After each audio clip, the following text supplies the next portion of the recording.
Time having arrived, I call the meeting to our Finance Committee to order for today, September 4th. Please rise and help us salute our beautiful flag. I pledge allegiance to the flag of the United States of America and to the republic for which it stands, one nation, under God, indivisible, with liberty and justice for all. Well, councilors and guests, welcome to September already. The summer is almost done and over with. I did get a call from Councilor Tavares that she wouldn't be here today. With that being said, Mr. Clerk, agenda number 1, please. Item 1, we have the appointment of Ms. Elaine Gatewood of Brockton, Mass. to serve as a member of the Brockton Library Board of Trustees for a 3-year term ending in August 2027. Invited, Ms. Elaine Gatewood. Welcome, ma'am. Please approach and say whatever your little heart desires.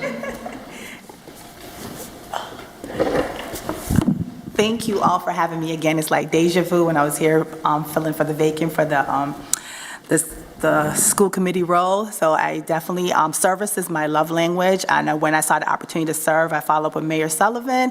And I said I would love to serve in this capacity to be a part of the Board of Trustees for the Brockton Public Library.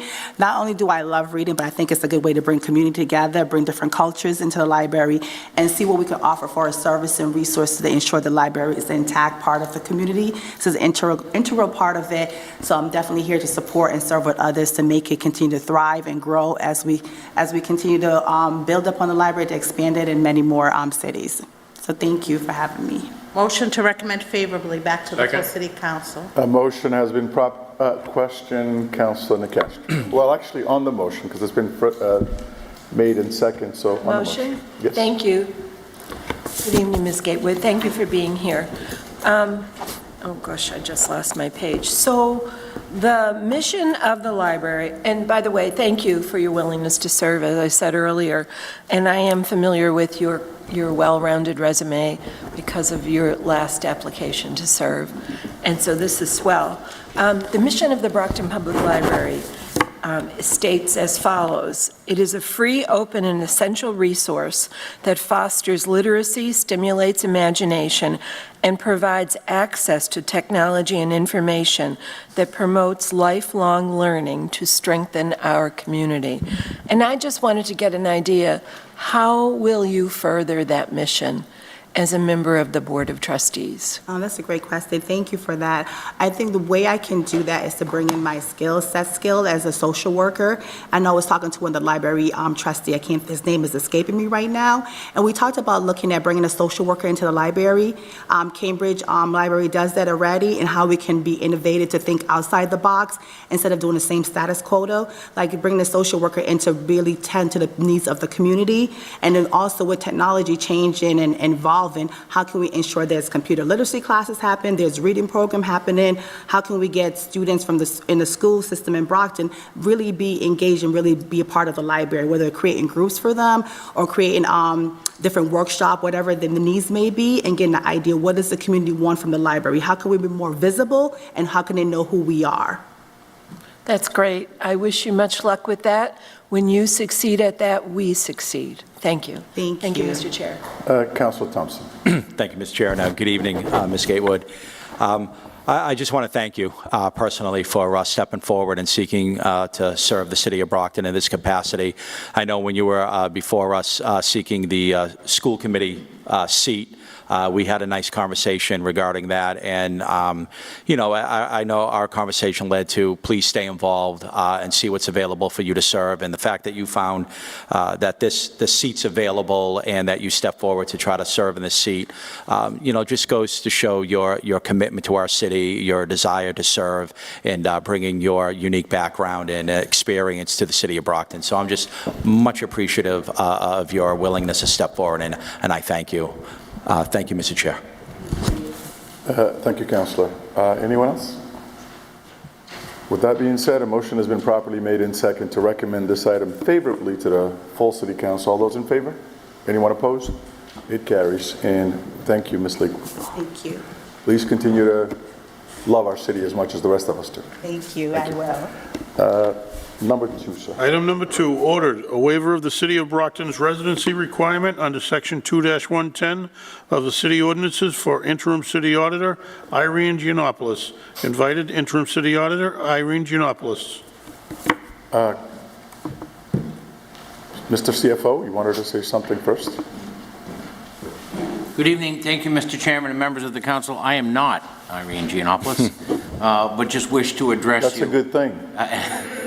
as the CFO before Irene comes up. As you know, we've had a fair amount of instability and turnover in that office over the last couple of years due to a variety of factors.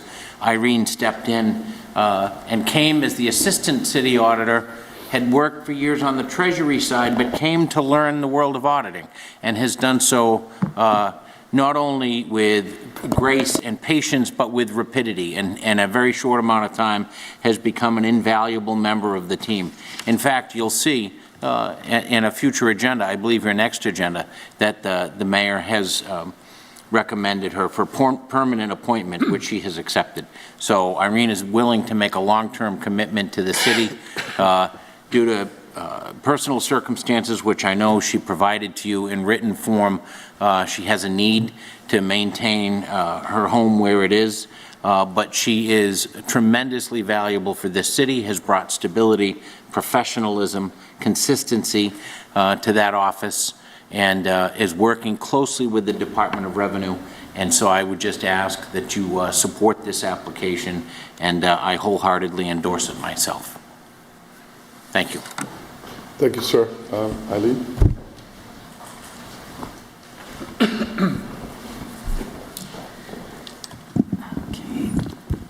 Good evening. Can everyone hear me? Yay.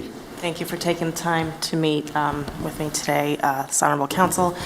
Thank you for the kind words, CFO Clarkson. I did sign the residency waiver in November of 2022 with the full intent of moving to the city of Brockton. For circumstances that are really beyond me, I'm unfortunately unable to move here, but I do remain very, very committed to this city. When I started, we picked up probably one of the hardest auditing problems in the Commonwealth, and we succeeded, which is a lot to say for, not just myself and my department, but the entire team, all financial professionals in the city. We've made tremendous strides in that point, but we still have a lot of work to do. I humbly ask for a residential waiver, and I appreciate your consideration.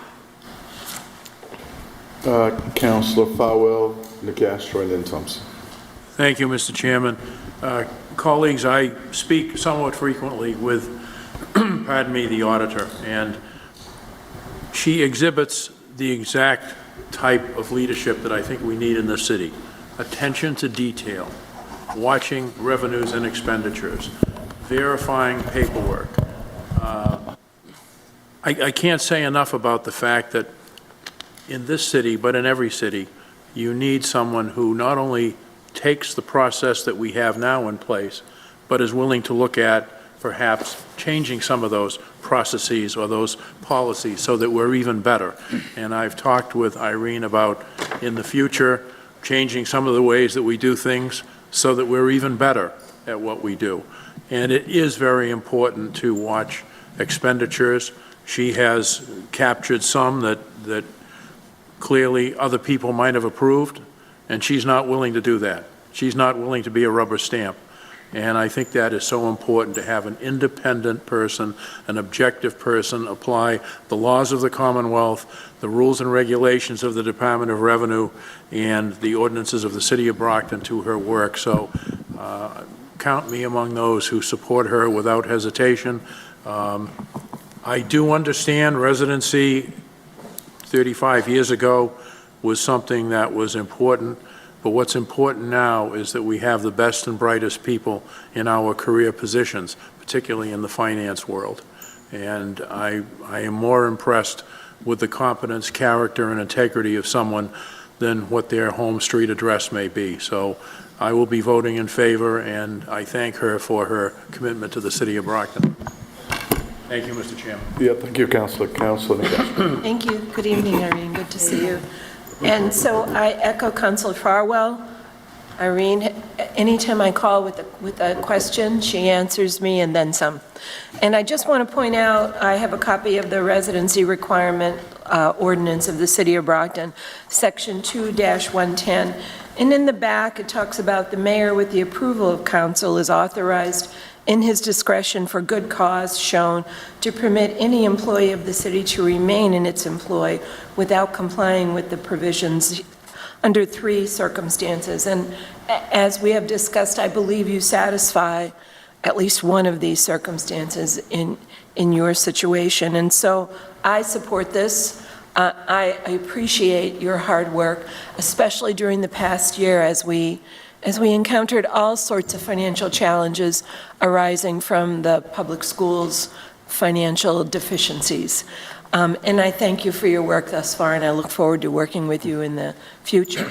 Thank you, Mr. Chair. Thank you, Councilor. Councilor Thompson. Thank you, Mr. Chair, and good evening, Ms. Giannopoulos. First, I want to, thank you for your work as the interim city auditor, and I'm happy to hear that you're now looking to fill that permanent position. So we appreciate your service to the city.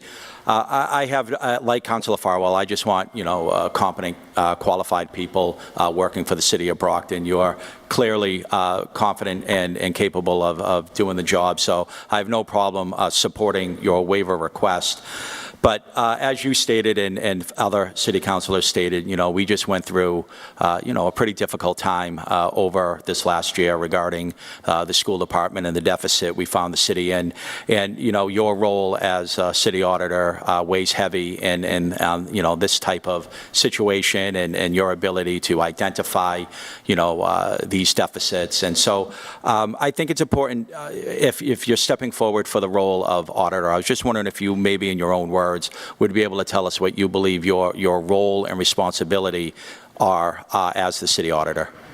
So my responsibility would be to protect the fiduciary interests of the city based on all MGL laws passed dictating the way the work needs to be done in the city auditor's office, and that's overseen by the DOR. That's what I have been doing every day. That's what I'll continue to do if I'm granted this waiver. Additionally, I think it's equally important, probably almost more important, to make sure that all department heads in the entire city is educated on what it is that we do in this office and why we have to do the things the way we do it, if that makes sense. I believe there was the date, I don't recall the exact date, but I believe there was a FinCom meeting where I expressed the importance of understanding the universal Massachusetts accounting system and understanding that when we receive taxpayer funds, whether federal or state, that all department heads, all fiscal clerks, anyone with any kind of financial role in this city who has access to the accounting system understands that there are rules in place governed by MGL that state how you can spend that money. There needs to be that understanding. And it wasn't, I don't want to say this never happened, but in my short experience being in this role, it was something that really needed to be stressed. There were still a lot of people on all, all levels of the totem pole, if you will, who didn't know any of this. And I think it's crucial that everyone knows that this isn't just the city auditor's job or the city auditing staff's job. It's everyone's job to know that we have to follow these rules. I hope that answered your question. I appreciate that. Thank you. And and so I would imagine it'd be your plan over the next year or so to make sure that the whole city, both on the city side, school side, really understand what your role, what your capacity is, and you'd be the leader of making sure they understand what their responsibilities are when it comes to spending and maintaining budgets. So I appreciate that that you have a plan to educate both the city and the school department on those roles. Now the fact that you're moving to the primary position of city auditor, that would leave the assistant auditor role open, right? So what's your plan or time frame on hiring a assistant city auditor? Immediately. I've got several vacancies that are crucial to fill. I'm juggling a lot right now. The DOR is very aware of it, and they're very supportive, and thank goodness I have such wonderful colleagues who are also equally supportive. I hope to have a qualified candidate who is, I'm trying to think of the right words. I think qualified's enough. Someone who understands the importance of this work and what's at stake when our work ethic is subpar. So I want to hire someone of that standard to fill that role as soon as possible. Is that position out right now, or? Okay. Secondly, this City Council recently established a new position within your department for a school department auditor. What do you see that position's role in your office, and what access do you believe they would need on the school side to make sure that the proper auditing is being completed? That person would be me, but for school. And I would want that person to be the bridge, the person that bridges that divide. There's still a lot of confusion as to why we do the things we do the way we do them, based on what I just mentioned, the lack of understanding of, these particular laws and the DOR and what's required for a balance sheet and what's required on the accounting system. There's still a lot of methods to sort of put in writing, procedures to put in writing, not just on the city side, but on the school side. That role would be that person that would be dealing with the school directly. They'd be completely dedicated to the school central finance staff, and they would be that brain that comes up with solutions for their issues that can coexist with the processes in our office, if that makes sense. Okay. Now, do you have a comparable person on the school department side? There is no school auditor, right? There's, I believe That works for the school department. Right, there's an interim CFO, but not an auditor per se. And an auditor would be familiar right off the bat with UMIS. An auditor would know why we book journal entries the way we do, why any year-end procedures that we have to do per the DOR are required. And this person can be that, that communication, if you will, to the school department so they understand and to help them build their processes there. But ultimately, you would be responsible, correct? Right. All right. Okay, yeah, that's all my questions. I appreciate your time. Thank you, Madam Auditor. Thank you, Mr. Chair. Councilor Grill. Good evening, Mr. Anopoulos. I'll be supporting this waiver because you're really a major asset to the city, especially in the last 18 months. Without you, I don't know where the city would be, quite frankly. And I'm so happy that you'll be taking the permanent auditor's position. That's all I wanted to say. I just want to thank you for everything you do for the city, and I want you to stay. Thank you very much. Bye-bye. Motion Thank to you, Mr. Chairman. recommend favorably back to the full city council. Motion has been properly made in second, but on the motion, Council Fowler. Thank you. Oh, Council. Well, let me, Minicello go first, and then you can I go. just also wanted to also recognize the auditor for her excellent, professional, thorough work that you do and that you have shown us, especially on accounts review. You go into the detail, and if there's something that we need, you never hesitate to, do further research on it. It would be unwise, in my opinion, to release you and not grant you the waiver. And a waiver is necessary in certain circumstances. I would say that this is certainly justified. The complexity of the job, your track record, make you a very valuable asset to the city, and I too will be voting in favor. So, just wanted you to know that. Thank you. On the motion, Council Fowler. I just wanted to add one more thing into the record, and I said this to your predecessor. The only way the system works is if you step forward, and it doesn't matter whether it's the mayor, it doesn't matter whether it's the CFO, it doesn't matter whether it's the city council. If you see us doing something that is contrary to the laws of the Commonwealth, or you see us doing something that financially compromises the health of the city, please step forward. We will back you. I think in this case, I can speak for people and say, we will back you. You will not be retaliated against, and as a matter of fact, I would hope that you would be well respected in the community for doing that. And I wish that had been done back in fiscal year 23 on the school side. Simple memo to us, simple email might have completely changed the course of history, but be that person and know that you have backup. And again, my thanks. Thank you. Thank you, Mr. Chairman. Thank you, Councilor. Irene, I just have one quick follow-up from what Councilor Thompson was talking about. What exactly is going to be the chain of command for that assistant auditor that we're bringing in to look into the school? You said that that person is going to be a me on the school side, but is it a me as the assistant auditor, or is it a me as the auditor?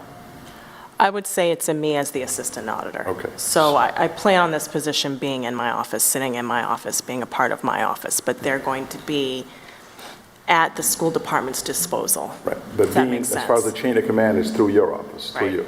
All right. Anyone else? A motion has been properly made in second to recommend this item favorably to the council. All those in favor? Anyone opposed? It carries. Thank you, ma'am. Thank you. Thank you.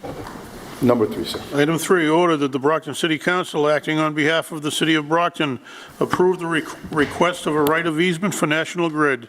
Invited City Solicitor Megan Bridges or designee, DPW Commissioner Patrick Hill or designee. Mr. Commissioner? Councilors. So this easement request comes as the Hillstrom Park was just renovated. They do require power to run their irrigation system, so this would be the beginning stages of the request. We'll be following up with another request once we get the engineering plans from National Grid to install the poles. But Motion to recommend favorably back to the full city council. Second. On the motion? Motion has been made in second. On the motion, Councilor. So, thank you, Mr. President. And just quickly, you said, so number one, electricity for irrigation. Correct. But then setting up poles, so there'll also be lighting at Hillstrom? This easement is to get it across the right-of-way. So once they have access or permission to go across the right-of-way with a new power line, then the engineering side of it will, they'll draw up plans for specific pole locations, and those pole locations will have to come back. Okay. So there is a plan on lighting Hillstrom? That would be a better question for Mr. Carpenter. So, again, as Commissioner Hill stated, the primary goal of this is to power the supplemental pump to run the irrigation system. There may be an additional floodlight on one of the poles, but there's no intention on illuminating the entire new parking lot. Okay, understood. I just wanted to clarify. Thank you, Mr. President. Thank you, Councilor. Anyone else? Well, a motion has been properly made in second to recommend this item favorably to the entire City Council. All those in favor? Anyone opposed? It carries. Thank you. Mr. Chairman, Madam, I'd like to make a motion to move number 13 out of order, as we have guests that are in need to, they can't stay the whole evening with us. a motion has been properly made in second to take 13 out of order. All those in favor? Anyone opposed? It carries. Number 13. Item 13, resolved. Be it resolved by the Brockton City Council to invite representatives from the Wildlands Trust and the Old Colony Planning Council to provide an update on the DW Field Park Initiative and to present the draft master plan for Phase 1 of the project. Invited Wildlands Trust Executive Director Karen Gray, Wildlands Trust Chief of Staff Rachel Bruce, OCPC Executive Director Mary Waldron, OCPC Senior Planner Joanne Zigmund, Superintendent of Parks Timothy Carpenter. How are you? Welcome, ma'am. I see you're a little busy there. Very busy, thank you. In the tummy area. Thank you for having us, and thank you for taking us out of order tonight. My name is Rachel Bruce. I'm the Chief of Staff with Wildlands Trust, and we have not been here to talk about DW Field Park in over a year, so we wanted to give the council an update tonight on what we've been up to the last year plus. We are on the cusp of having a final draft of a master plan for Phase 1 of this initiative ready to to bring forward to the city for official adoption. So we wanted to give everybody an update on what we have been doing, what the process for this master plan has been, and we will not be asking you for anything tonight other than your support going forward and letting you know that we will be asking for the city to adopt this plan in the future, and we expect a final draft later this month. So the DW Field Park Initiative as a whole was launched by the organization I work for, Wildlands Trust, 2.5 years ago in 2022. Our goal has been to convene the community and partners to improve the park for generations to come. And the initiative aims to protect and enhance the park, which is the largest natural and recreational asset shared by the city of Brockton and the town of Avon. We've been working with a number of partners over these past 2.5 years, including the city of Brockton. We've worked very closely with Mr. Carpenter. We've been working with the town of Avon, the Old Colony Planning Council, the DW Field Park Association. Environmental Partners is our engineering firm who have worked to prepare this plan and do a lot of the site work. The Manomet Conservation Sciences for environmental education and climate change science, the Conway School for concept designs for this plan, and the Fuller Craft Museum as an adjacent nonprofit to the park. Tonight's presenters, besides myself, you'll hear from Joanne Zygmunt from the Old Colony Planning Council, Tim Carpenter, your Superintendent of Parks, and as Sam Butcher, who is a new consultant with Wildlands Trust. The vision for our plan is that the DW Field Park Initiative is a partnership, so we're really working to restore the health and splendor of DW Field Park. We envision a revitalization that will promote and improve recreational opportunities, accessibility, environmental health, and climate resiliency. So I'm going to turn it over to Joanne to tell you about the phases and the process of this. Thanks, Rachel. So as you can see on the slide that is shown, the DW Field Park is pretty big. It's roughly 650, 700 acres, depending on who you ask. So the planning phases have been broken up into 3 parts. The middle part, which is the part that we're talking about here tonight, goes from Oak Street up to the South Street in Avon. The second phase has actually already started as well. The town of Avon, in partnership with Brockton, received a grant to start looking at that northern portion of the park. And then eventually the planning will descend down to the southern portion of the park.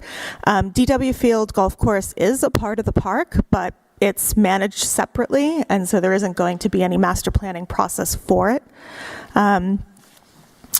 The process itself has been, Rachel mentioned the word partnership. It hasn't just been a partnership with the organizations that Rachel mentioned, but also with the community. Part of the outreach that's been going on for the past roughly 18 months to 2 years has included a community survey that received over 1,400 responses. That's one of the highest response rates a survey in the city has ever received. We had a steering committee that met regularly throughout the project that involved and included some community representatives as well. There were many interviews held with folks at the park, just kind of pulled them aside, chatted to them about what their likes and dislikes were. So there were dozens and dozens of other people involved through there. We were also involved with many of the students in Brockton. So Wildlands run a green team where students do paid service work essentially in the park. So they were out there building benches, bird houses, but they were actually involved in a lot of the field work and reports as well too. So they were part of the walk audit that happened at the park. They were part of some of the waste management data gathering, looking at littering in the park. And there were a lot of other field work that partners did as well too, looking at habitat, so the birds that are in the park and other wildlife, invasive species.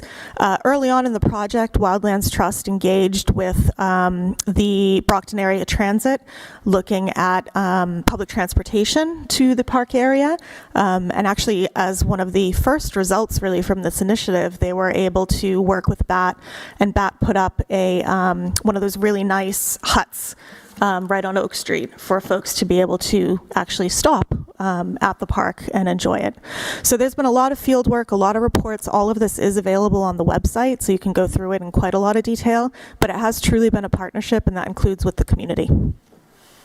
Awesome, thank you. And Tim is going to fill everybody in on the goals and the projects that are outlined in the master plan.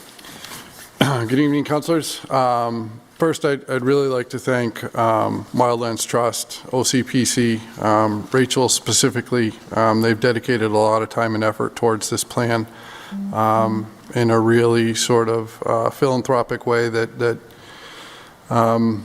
goes above and beyond in a lot of areas. Anyways, so I do want to thank them for all their hard work. So through all that outreach that Joanna just talked about, we've sort of formulated 3 goals. Goal 1 would be to improve the environmental resilience of the park. Goal 2, to upgrade the user experience. And Goal 3, expand community opportunities within the park. Goal 1, improving environmental resilience. So these would address some concerns around the roadways, the pathways, stormwater management, water quality, the parking lots, accessibility, wildlife habitats, land protection, safety, and climate resilience. Many of these are very intertwined, so I would say that stormwater management is directly intertwined with the roadway and pathway reconstructions. That also intertwines with the accessibility issue.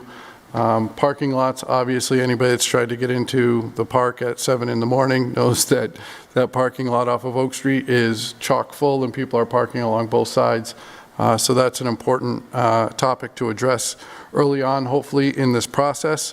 Again, this is about a 10-year process that we're looking at.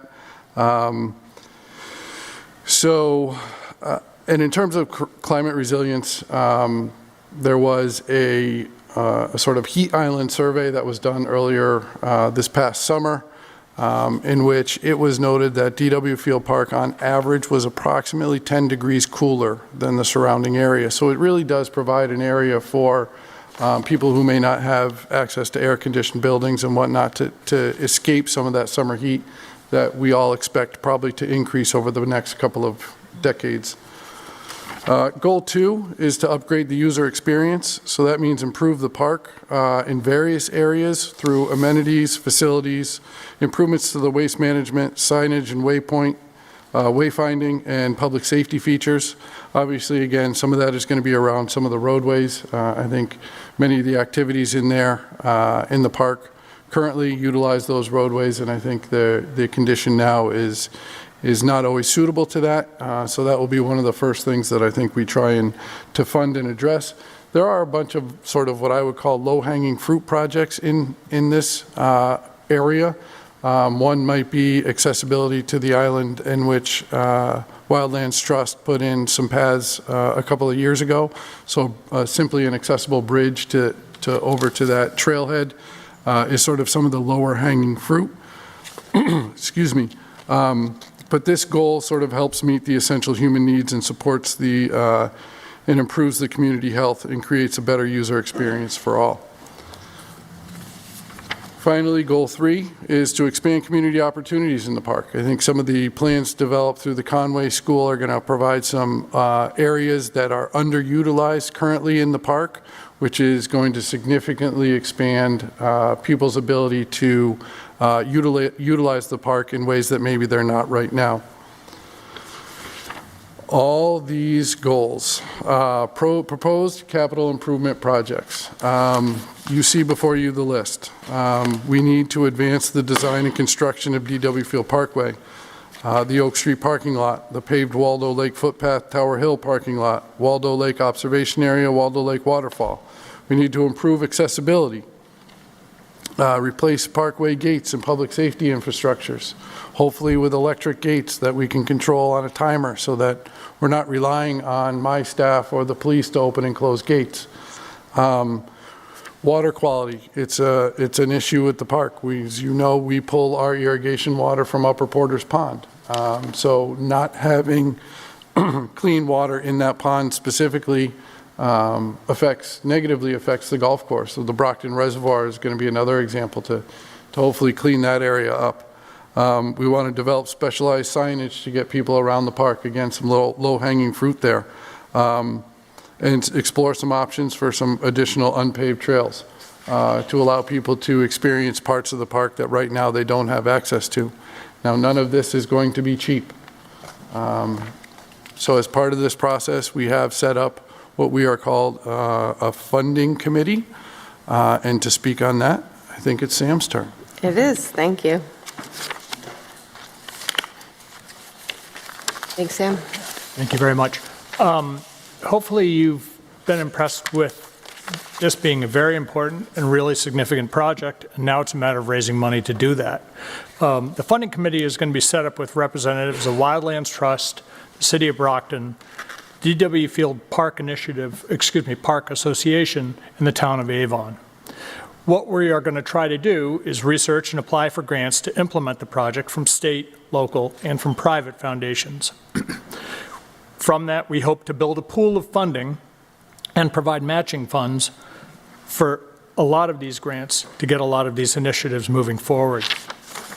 We hope to engage with grant administrators in the town, in the city, to increase the visibility of the initiative across those pool of people that we will be seeking money from. And then we also, most importantly, seek your support and those of other public officials. Thank you. Thanks, Sam. And I would like to add that Old Colony Planning Council will also have a seat on that funding committee, and that Wildlands Trust can provide a platform for fundraising through our nonprofit when necessary. So, it's been a lot. We wanted to talk about next steps, and we wanted to acknowledge some important people, including Ms. Azak, who is pictured here on this last slide at the last time we were here presenting this information to City Council, who's been a huge supporter of this initiative. So thank you, and thank you for having us tonight. As well as Senator Brady, who's been a huge supporter of this initiative and has helped with some funding as well through his office. So the next steps right now are we are copy editing and finalizing the final version of this plan. We are seeking letters of support from the mayor's office as well as from the town of Avon to add to the very front of that plan. And we will have a final draft by the end of this month to present to both the city of Brockton and the town of Avon for adoption. Like Sam mentioned, we're working on developing that funding committee. There's some grants that have fall deadlines, so we have our eye on that, and we're working hard to put that together so that we don't miss any opportunities coming up. And again, that funding committee is going to be working to fund and implement the projects that are outlined in this plan so that we're not asking for taxpayer dollars. And then finally, planning for the northern and the southern sections of the park will be happening at the same time that implementation in phase 1 is happening. So that is it.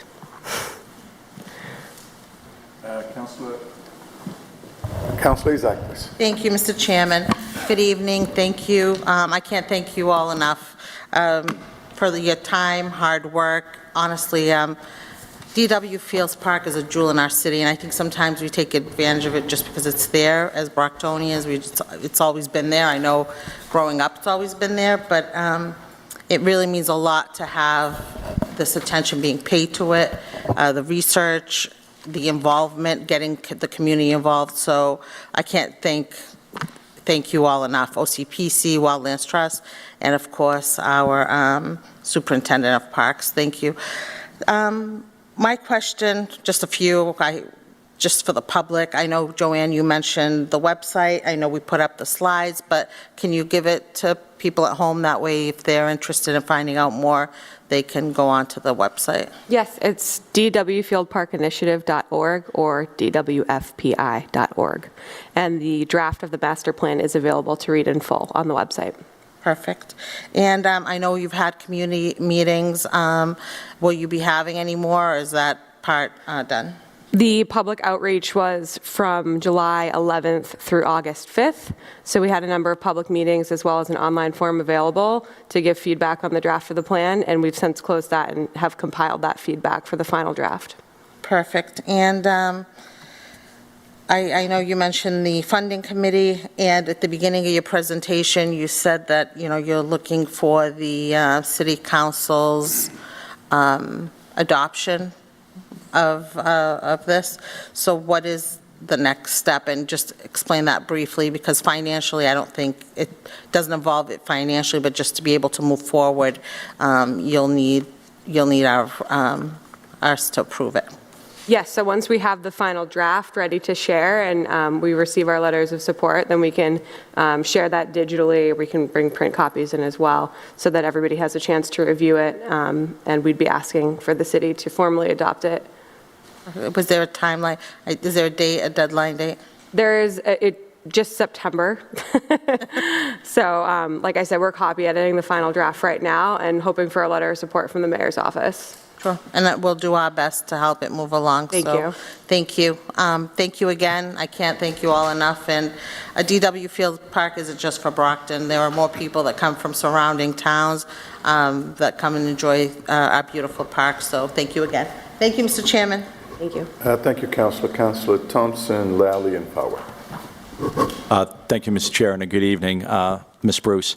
Thank you for this presentation. As been said, DW Field Park is a jewel and a true asset to the city of Brockton. So the fact that we can make some investments in our park to modernize it, manage it more effectively, and make it more accessible to the community and the surrounding areas is exactly what DW Field needs. On this plan that will be presented within the next month or two, my understanding is we need to have an adopted plan so that we would then be eligible for grant funding. Is that essentially what the purpose of the plan is? Yeah, it's definitely helpful when we're applying for funding to show city support. So. And overall, we're millions, tens of millions. I mean, where are we in the overall cost if all the plans were implemented? Between 8 and 10 million. Yeah, I couldn't remember Okay. what it says in the plan. Over the next 10 years, between 8 and 10 million. Okay. And would the vast majority of that be through grants, or we need a lot of private funding for this as well? Grants as well as private philanthropy. We wouldn't be asking for a huge fundraising lift, but we would be going after large state and federal grants. Okay. The planning process so far has been funded by a private grant that Wildlands received in the amount of $305,000, and with that money, we've been able to produce this plan. Okay, so that's all the consultant costs and to put this plan together. Well, I look forward to reading that plan when it comes before us. I think this is a tremendously worthwhile endeavor, and we appreciate your assistance in this. So thank you. Thank you. Thank you, Mr. Chairman. Thank you, Councilor. Councilor Lally. Thank you, Mr. Chairman. And thank you, everybody, for all the work that went into this. And I know she didn't say anything, but I see the OCPC director, Mary, back there. So I want to shout her out. Is this these capital improvement projects in order of priority? They're not, no. They're not? No. Okay. So there's no prioritization matrix in the plan. It's going to be a combination of what the funding committee prioritizes based on community feedback and grant opportunities. Yeah, what you can afford. Yeah. No, And what is available Yeah, for well, that funding, makes sense. yeah. But we can align our goals with funder goals. Yeah, well, they make a lot of sense. I'm very excited to, take a look at it, and I know that the council will be supportive in whatever way we can be. And as just a note to everyone involved and for their work, my grandparents are 95 and 94. They just moved up here from Florida. And every couple of weeks, they're always on somebody to drive them through DW because they just really enjoy the beauty of it and the nature and the foliage and all the difference from down south. So, for people who've been here 2 months, people who've been here, a couple generations, the park really does mean a lot. So we appreciate all of your efforts. Thank you. Thank you, Mr. Chairman. Thank you, Councilor Powell.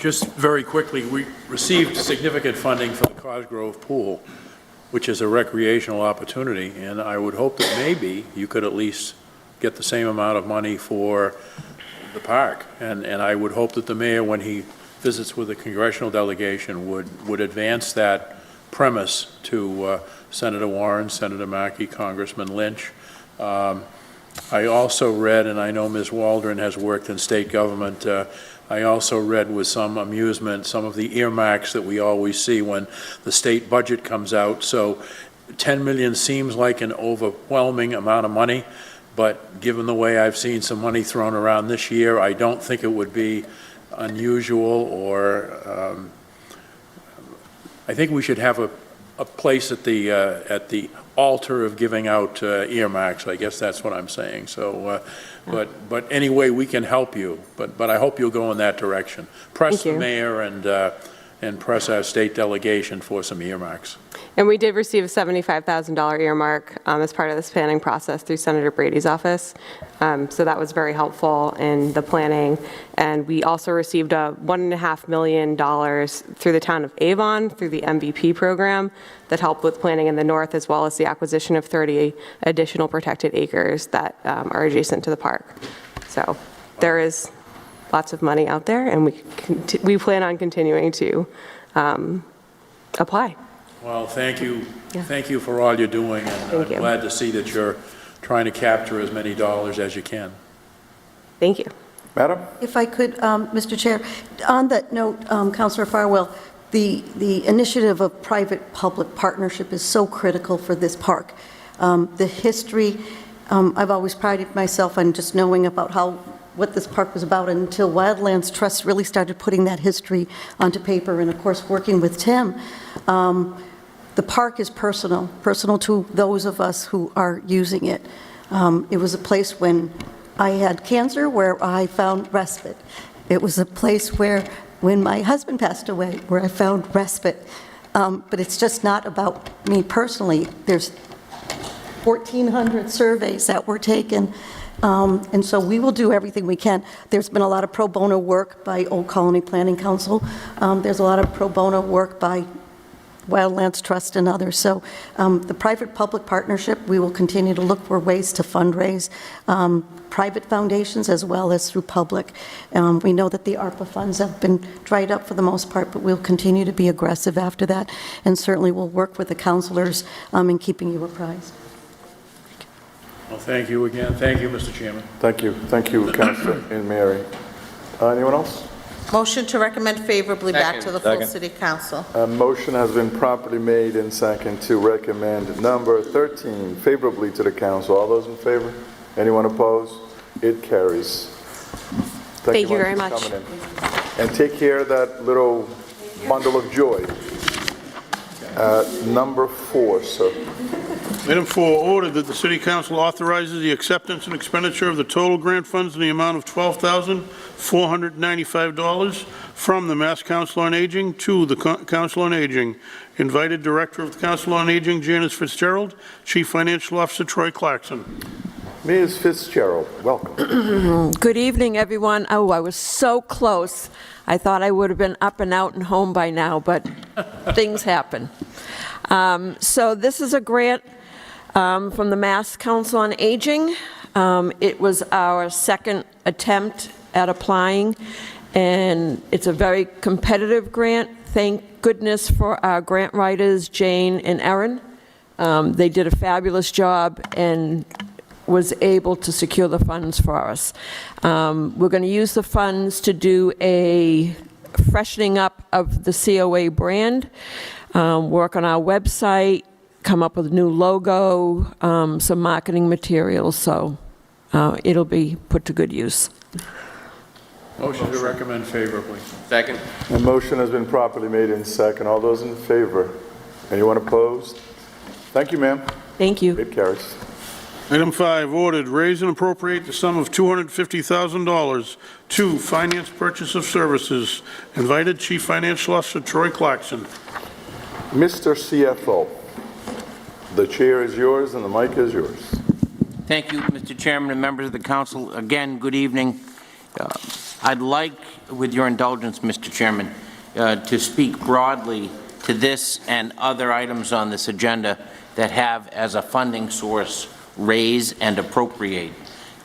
I did provide you, as always, a memo over the weekend summarizing all of the items on this agenda, and along with this item provided you a fairly detailed explanation of the raise and appropriate, and also provided a spreadsheet. But to rehash it, and for the benefit of those watching at home, just as a little recap, when the mayor and I presented this fiscal year 25 budget to you, you then, as is your ability, reduced that budget, that proposed budget, by $7.9 million. However, when we presented the budget to you, we presented revenues sufficient to support the entirety of the budget, which means that between the period that you approved the budget and when we set the tax rate later on this fall, we can still use that funding source to fund the operations of the city up to that $7.9 million. So there are some items that we already have put before you that you've recommended favorably.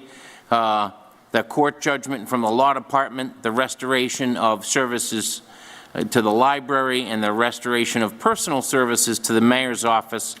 That was $390,585 and $275.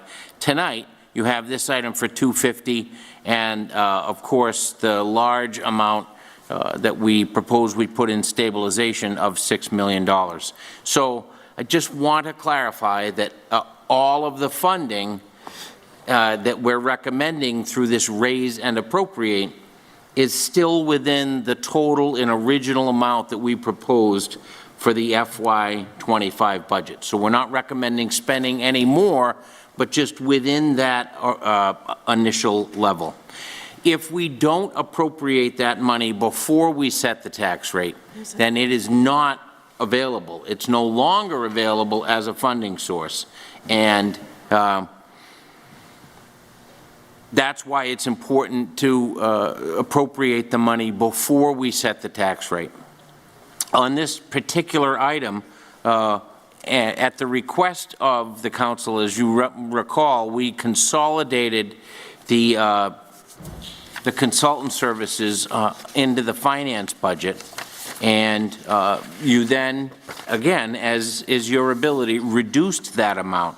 So what we're asking tonight is to restore $250,000 of that consultant amount to address some of the requests that we have from some of the departments. We've provided you 2 additional spreadsheets, one that details some smaller contracts or contract payments that have already been made. That's a grand total to date of just under $47,000. And then a listing of what that total original amount was and what some of the contracts total, that $308,000. It's important for me to note, though, that all of those contracts, that's in DPW, in my office in finance, and in IT, are not to exceed amounts. So we're not obligated to spend all of that. So if, unfortunately, the funding is not restored,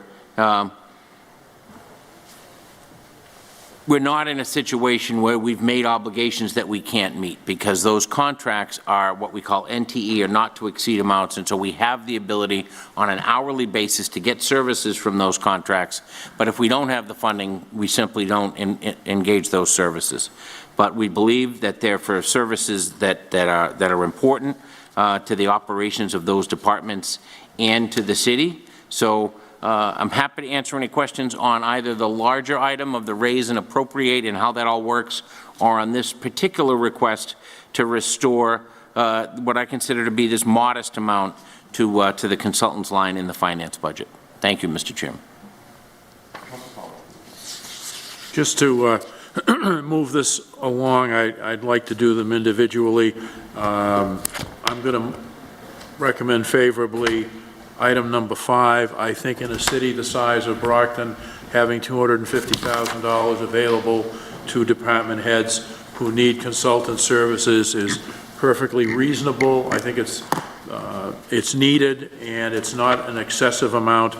And I am very pleased that we did what we did by consolidating all of the potential consultant expenditures or appropriations within the Finance Department so that we have a better handle on how the money is being spent. So on this one, I would recommend favorably. Move to recommend favorably. Second. On that motion, does anybody want to chime in on anything? Councilor Thompson? Oh, Councilor Cash? I'm all set. Thompson? Thank you, Mr. Chair, and good evening, Mr. Clarkson. I think what we contemplated at the budget time when we made this reduction in the consultant line item was to have this exact conversation when looking to backfill the consultant, so we could stay informed about what type of contractor services are being requested and what are the costs and are they reasonable. I agree with Councilor Farwell that it is reasonable, but I'm looking at the fiscal year 25 completed consultant contracts, the spreadsheet that you provided for us in your email, and I do appreciate that. So for fiscal year 25, there was currently a request of $768,810. When you say actual to date, that means how much you've spent under those contracts in fiscal year 25 or no, if you could explain. No, thank you for the clarification. So the $768,000 was the amount that was requested by those departments in that consolidated consultant line. In the actual to date, that money has not been spent, but those contracts have been executed, and the maximum amount that can be spent under those contracts is that 308. For instance, if you see in finance the 98,000, one of them is a contract with the Abrams Group with a not-to-exceed amount of $50,000. So Abrams Group is providing significant and ongoing support to the auditing office because of the newness of the auditor. And so as you can see, although the total amount that can be expended under that contract is $50,000, thus far we have spent the 63 and 27, so about $9,000 of that $50,000. So it looks like it's contemplated, at least under your actual to-date expenditure, of $308,000. So those are the not-to-exceed amounts of the contracts that are currently being executed. Right, and my anticipation is, obviously after we set the tax rate, hopefully we'll have some certified free cash if we need to increase those amounts at some point this year, which I anticipate we probably will. Then I believe it was your intent as a council for us to come back and either identify somewhere from within the budget to transfer or identify another funding source to provide additional funds. But now, since we have the raise and appropriate available, I thought it was important to at least provide that $250 of flexibility to our departments to be able to use those funds. Okay. So 308's not to exceed. You are confident that the 250 will meet the requirements for those contracts, but not potentially, there's some wiggle room there where you'll most likely have to come back for either future consultant fees or to even make good these consultant fees that are before us. Right, because, and you did remember in the total budget that we requested, you reduced it, but you did leave, right, in addition to this 250, some money that's existing already, right, in the consultant's budget. Okay. Well, I appreciate the spreadsheets that you provided to us. They did have the information that we can follow along with and understand what departments are seeking what consultants, what the cost of those consultants are, and so we appreciate it. It's just more detail, and we appreciate that. So thank you, Mr. Clarkson. Thank you, Mr. Chairman. Thank you, Councilor. Anyone else? A motion has been properly made and second to recommend this item favorably. All those in favor? All those opposed? It carries. Thank you. Number 6. Item 6, ordered in accordance with the general laws of Massachusetts, Chapter 44, recommending that the City Council approve the expenditure of, $5,525.50 from Human Resources Benefits to Canarex. Invited Chief Financial Officer Troy Clarkson. Thank you, Mr. Chairman. Canarex is a vendor as part of our overall benefits program. It is a source of prescriptions, mail order prescriptions. That's an optional program for those who subscribe to our health insurance. So this is simply, and you see these from time to time, a prior year bill that didn't get in by the deadline. So we're asking to use FY25 funds to pay this prior year's bill. Motion to recommend favorably. Second. A motion has been properly made in second to recommend this item favorably. All those in favor? Anyone opposed? It carries. Number 7, sir. Item 7, ordered in accordance with the general laws of Massachusetts, Chapter 44, recommending that the City Council approve the expenditure of $3,011 from Parking Authority Purchase of Services to Associated Elevator. Invited Executive Director Eric Atkinson, Chief Financial Officer Troy Clarkson. Gentlemen? Good evening, councilors. What you have before you is an invoice for work that was performed in the elevator at the Adams Garage on June 27th. The invoice was received 9 days after the deadline. We did not encumber the money, so now we need to come before you to get approval to get this invoice paid. Motion to recommend favorably. Second. Motion has been properly made in second to recommend the item favorably. All those in favor? Anyone opposed? It carries. Thank you, sir. Thank you. Item 8, ordered that the City Council authorizes the acceptance and expenditure of the total grant funds in the amount of $15,000 from the New England Foundation for the Arts to the Department of Planning and Economic Development. Invited Director of Planning and Economic Development, Rob May. Chief Financial Officer, Troy Clarkson. Mr. May? No, I'll go right ahead. Actually. I'm bringing up John Fay from our office, who has been managing this program, and I would like to, with your indulgence, let him No objections? take this. He's on. Good evening, councilors. My name is John Fay, Senior Planner with the Planning Department. We're appearing tonight to ask for your acceptance of a grant in the amount of $15,000 from the New England Foundation for the Arts. It's a two-part grant where it's a workshop to teach capacity building in how to procure public arts, and then monies to then procure the public arts. We will be we'll be keeping community engagement in the forefront and keeping track of activities, the amount of people who are applying for, accepted, and attend these events. 80% of this funding, which is about $12,000, will be dedicated for the artists themselves, the remainder of which is earmarked for the selection committee and the advisory committees for their part that they play in this. If you have any other questions, I'd be happy to answer them. Thank you. Motion to recommend favorably. Second. On the motion. On the motion, Council Thompson. Thank you, Mr. Chair. So just to kind of clarify for my understanding, this is going to be to attract art to the city of Brockton, or artists to the city of Brockton, to provide art for our city, or? Correct on half. It is definitely to provide art for the city. So the advisory committee had chosen to give preference to Brockton residents. So that is the intent, is that we are employing and gaining capacity in the arts community through these grants. Now, and this is all in conjunction with our draft art policy that we're currently drafting. My understanding is Bigger and better.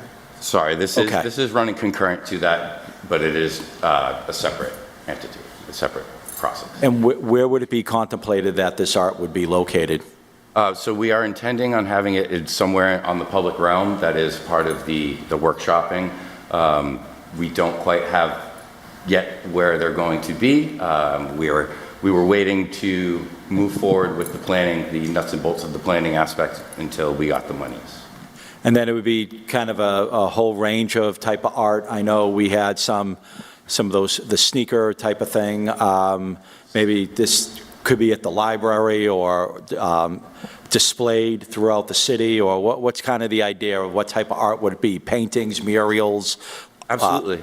So this is media agnostic, or it's the way that it's intended. So anyone was allowed to apply, be they visual artists, music artists, etc. The artists that we had chosen, it's a group of 2 artists. One is a visual artist and DJ, and one is a rapper. So they are also performing more of a coordinating aspect where they're going to be subcontracting dancers and street artists, so there will be participatory aspects of their art.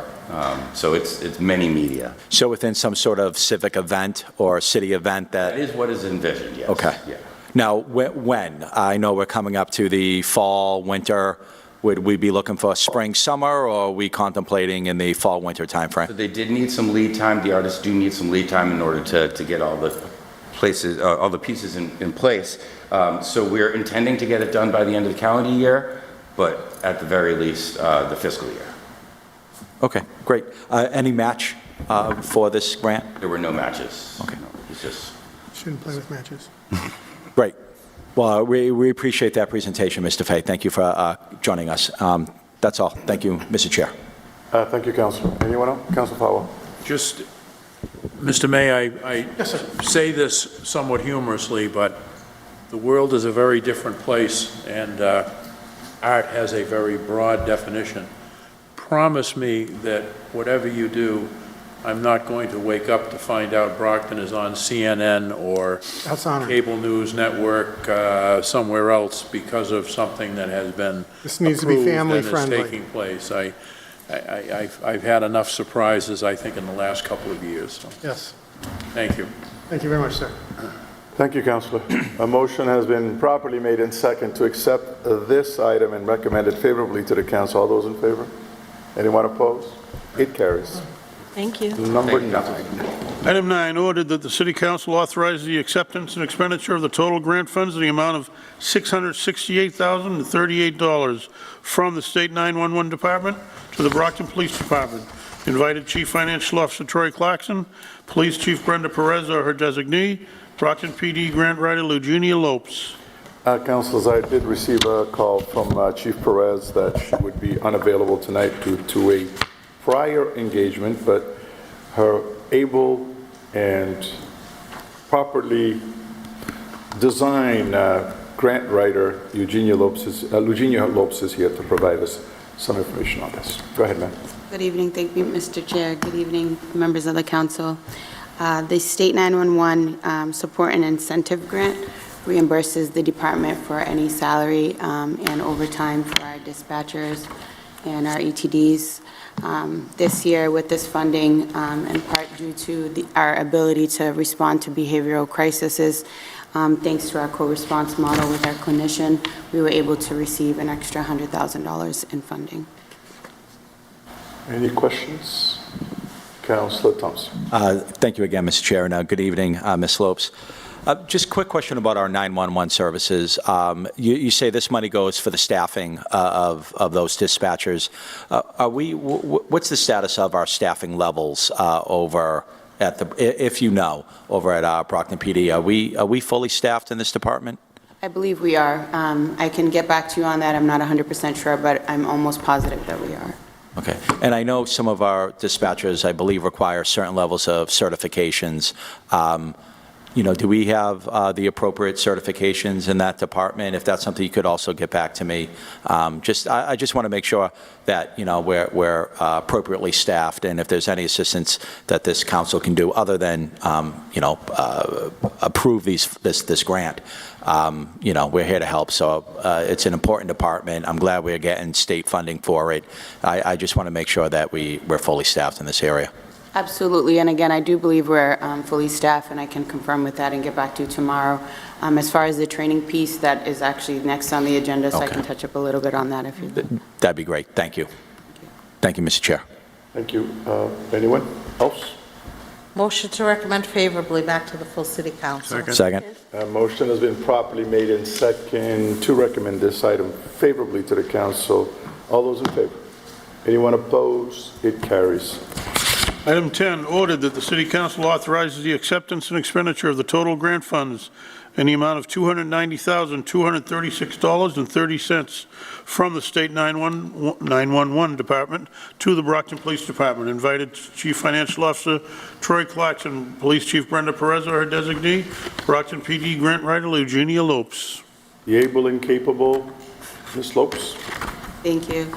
So Councilor Thompson, this grant addresses the need for continuing education that we have for any dispatchers, provides certification and all the training requirements, and this grant reimburses those fees that come along with that training and certification. So Great. that answers your question. It does, and I appreciate that, and good work on, getting these grants for the city of Brockton.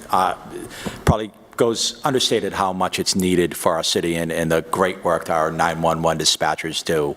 So thank you. Thank you, Mr. Chair. Councilor Nakash. Thank you. Good evening, Ms. Lopes. Good to see you.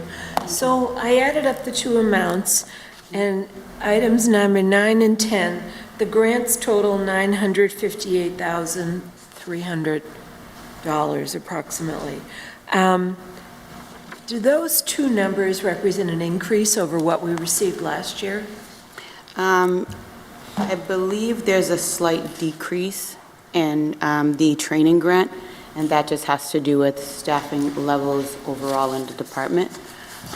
So you'll see a slight decrease there, but with the State 911 support and incentive grant, there was an increase there. Okay. Thank you. No Thank problem. you, Mr. Chair. Thank you, Councilor. Councilor Isaac. Thank you. Good evening, Ms. Lopes. Just a quick question. I'm not sure if anyone's already asked it, but are these no match, or is there a match for any of these? There is no match, sorry. All of them are no match? Okay, thank you. No problem. Thank you, ma'am. Motion to recommend favorably. Second. Motion has been properly made and properly seconded to recommend this item favorably. All those in favor? Anyone opposed? It carries. Thank you. I believe you got the next one as well. Item 11, ordered that the City Council authorizes the acceptance and expenditure of the total grant funds in the amount of $94,463 from the Executive Office of Public Safety and Security to the Brockton Police Department. Invited Chief Financial Officer Troy Clarkson, Police Chief Brenda Perez, or designee, Brockton PD Grant Writer Eugenia Lopes. Madam? Thank you. So the Project Safe Neighborhood Equipment and Technical Grant was available for 8 cities with the anticipation of 2 awards. So we're very grateful that we were able to get this award, and these funds will be used to purchase departmental equipment. Motion to recommend favorably. Second. Motion has been properly made and second. All those in favor? Anyone opposed? It carries. Money coming in is always good. Thank you so much. Thank you, Mom. Have a great night. The last item, 12. Item 12, ordered, raise and appropriate the sum of $6 million to the City of Brockton Stabilization Fund, $6 million. Invited Honorable Mayor Robert F. Sullivan, Chief Financial Officer Troy Clarkson. Raised and appropriate. Yes, indeed. So thank you again, Mr. Chair, and members of the Finance Committee. So, again, under that reduction that you made, and in this case the reduction was to the net school spending line, that money is still available for appropriation. If we do not appropriate it by the time we set the tax rate, that money is no longer available. As you know, we have had, in the last year and a half, probably some of the most difficult times and decisions we've had in the city's history in terms of finances. And so in contemplating how we should handle this $6 million, given the clear direction that you had during the budget hearings, I thought that the best path forward was to preserve our ability to raise and appropriate this money. Because if we don't raise and appropriate it, we lose the ability to raise it. And given the city's still precarious financial condition, to not take the opportunity to put $6 million in stabilization, I think, frankly, would be fiscally irresponsible. However, I do understand the concerns that you had during the budget hearings about appropriating this money directly for non-net school spending. So, by appropriating this into stabilization, the council retains control over how to spend the money, and it requires not a majority, but a supermajority for that money to come out of stabilization. So I think this option, the control over the funds remains with the City Council, and should it be requested for non-net or for any other purpose, it's still part of the city's stabilization, and the stabilization has been nearly completely depleted. We used another $1 million of it to balance this year's budget. So I think the fiscally prudent step is to at least allow us to raise and appropriate it while we can still do so, put it in stabilization, and then we have time to deliberate about what the best use of those funds are. As you know, money that's in stabilization can be appropriated for any municipal purpose. So while the school department undergoes its reviews and tries to reform and improve the way it provides transportation, this money will be secure. It'll be in stabilization. It'll significantly increase our reserves, but gives us the ability to have those monies in reserve for use if necessary. Councilor Minichiello, Nacastro, and Fowler. Thank you, Mr. CFO. So we all know why we held back some of that money because of, so we won't rewrite history here.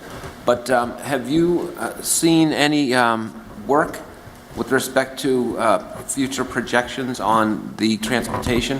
Have they done any of the hard work that's necessary? Have they gone to another tier busing system? Have they done anything to rearrange the kindergarten schedule of busing, which caused a $2 million increase? Where are they over there on the other side of the street?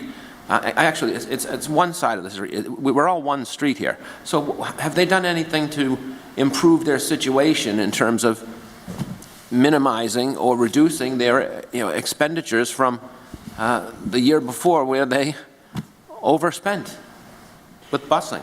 Yes, I believe they have. I will say, frankly, as I always am with you, I don't think they've gone as far as they need to and they could. They have asked a professional school transportation consultant to come in and examine the operation and make recommendations to them. So yes, some positive steps have been taken. A lot more work needs to be done. But again, I want to draw a distinction. I'm not asking you to restore this money to non-net school transportation. Right. No, you reserve the right at some future time to restore that or not. But if we don't raise and appropriate it now, it goes away and it's not available for future appropriation. Correct. I agree with you. We need the flexibility to be able to utilize those funds. But, a lot of those funds came from what we all viewed as unnecessary excess with respect to poor decisions. And I know I'm just curious if, they've taken any of our advice to improve their situation, and how have they improved their situation? On that vein, Mr. President, we'll be inviting the upper echelon of the school department to come in. Have we decided on a date yet, or have you decided on a date yet for that? No, it's up to us to submit a resolve and ask. I thought that Councilor Nacastro did submit the resolve to invite them in, correct? I think so.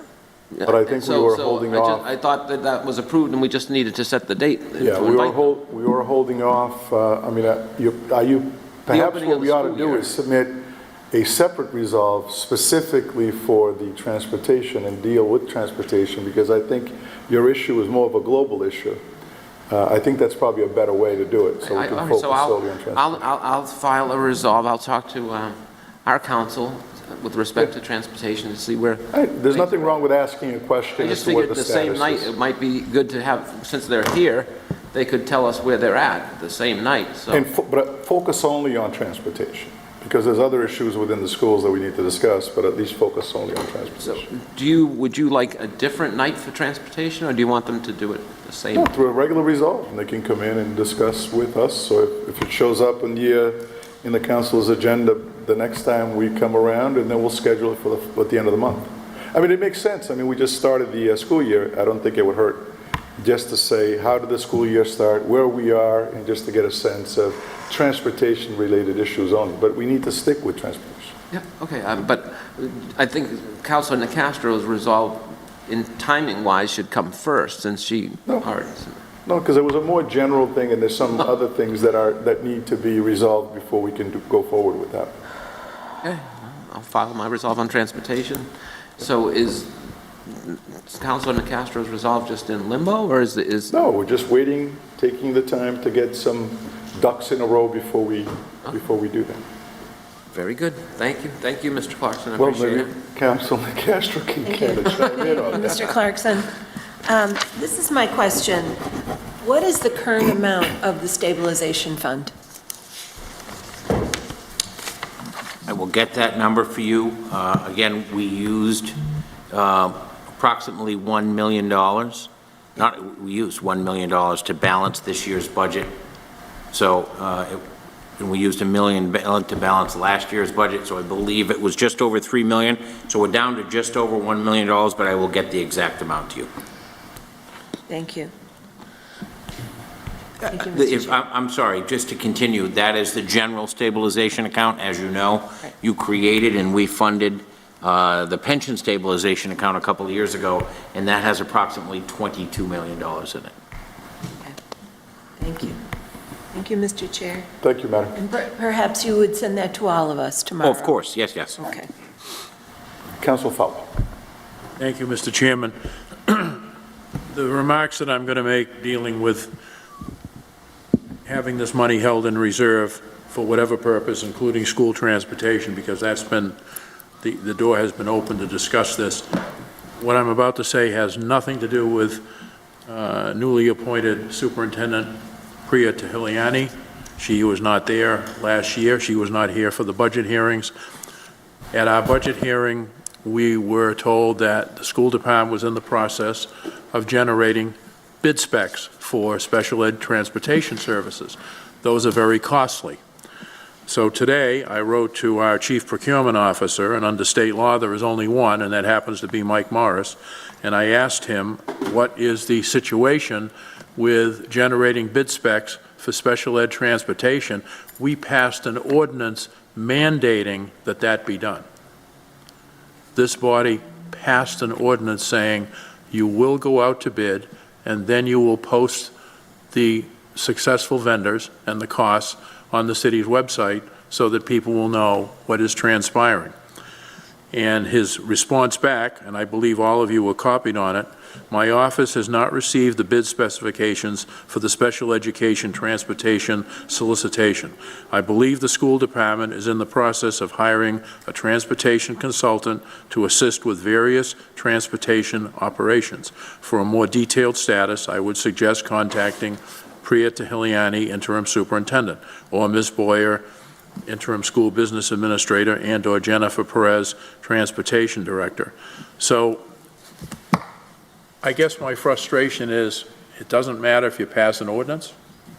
There doesn't seem to be any urgency in addressing special ed transportation costs.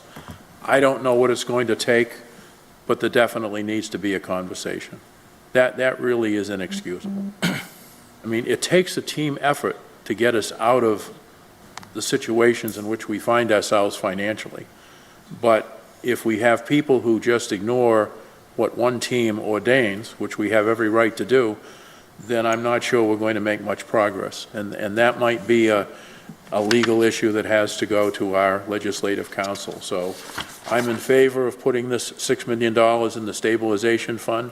I hope we do not run over in our expenditures for special ed transportation or operation of the schools, but it's important to have that money available. It provides for a healthy financial picture, and I also think it helps us when the bond rating companies take a look at how we manage our finances and where we place our reserve funds. So thank you, Mr. Chairman. Motion to recommend favorably? On the motion. On the motion, Councilor. Sorry. Second. Okay, second. Okay, now on the motion. And thank you, Mr. Chair. Good evening, Mr. Clarkson. You brought up, so this is the stabilization fund that we, within the past couple of years, the city council established? I know we have multiple stabilization funds, so I'm just trying to, maybe if you could give us a quick rundown of how many stabilization funds we have, and which one this one is specifically. This is the general stabilization fund that has existed forever, Okay. for a long time. What you did create at our request was the pension obligation stabilization fund, and that has, like I said, approximately $22 million in it. That's a, break glass in case of fire kind of stabilization fund. We can use that in case of emergency with the permission of the Secretary of Administration and Finance, but that was created specifically to act as a buffer for the pension obligation bonds, and should the market have some sort of correction that requires that we use that money to pay either the principal and interest on the debt or to pay the Brockton Retirement Board, that's the primary use of those funds. But this is our general stabilization that, again, we've had to tap into the last couple of years to balance the budget. So restoring it I think would be helpful, and Councilor Farwell is absolutely correct. It's one of the questions always asked by the rating agencies.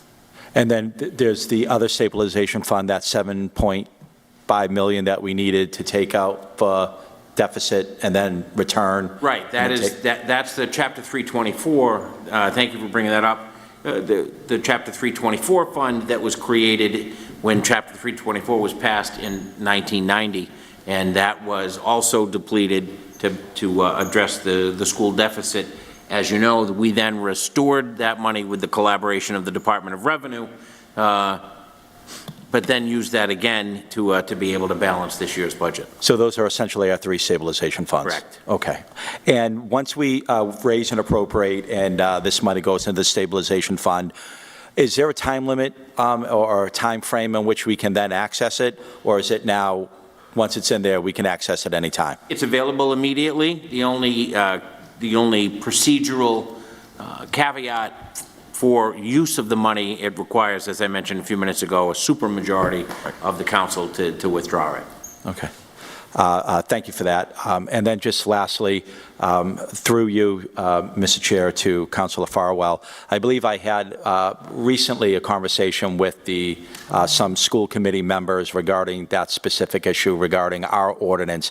And I think I think essentially what they told me was that special education transportation is not a procurement matter. Like it's not subject to procurement. At least I believe that's what they told me. Just as a point of information to my colleague, you are exactly right. It is not required under Chapter 30B, which is precisely why we put through the ordinance, which is precisely why other communities have adopted their own ordinances or bylaws to go out to bid for special education services. So whether the state requires it or not, we require it. And unfortunately, if school committee members feel that they don't have to follow our ordinances, I just do not believe they're correct. Okay, understood. And I think we do need an answer for this issue, so thank you. Thank you, Mr. Chairman.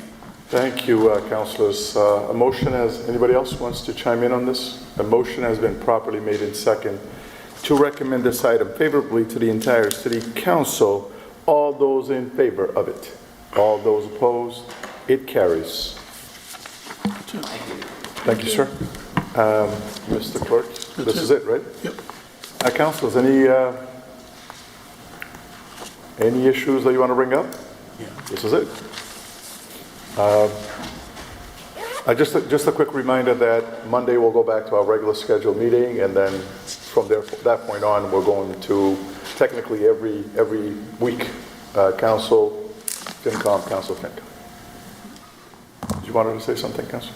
Oh, there's 5 Mondays in September. Oh, the 5th will be off. Good. I'll give you the time off with a nice little note for the parents, so that, well, actually for the husband, so that he knows you're off for that month. Well. Anyone else? Hearing none, and having no further business for the folks of our city, This meeting is adjourned.